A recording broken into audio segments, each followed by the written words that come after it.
Pernah tidak kalian bertanya, mengapa manusia bisa kentut?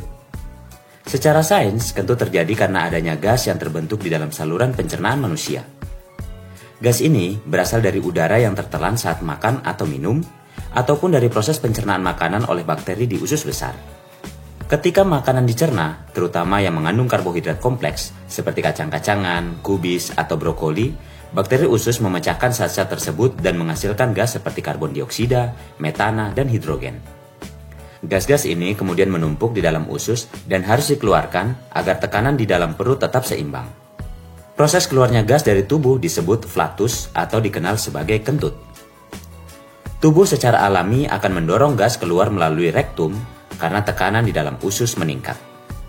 Suara kentut akan muncul akibat getaran otot di sekitar anus saat gas keluar, sementara baunya dipengaruhi oleh senyawa sulfur seperti hidrogen sulfida yang dihasilkan dari proses pencernaan protein.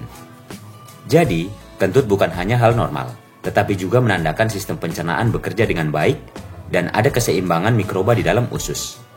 Menahan kentut bisa menyebabkan perut kembung, nyeri, dan tekanan berlebihan di dalam usus. Jika sering dilakukan, bisa memicu gangguan pencernaan dan penumpukan gas yang membuat tidak nyaman. Semoga bermanfaat. Terima kasih.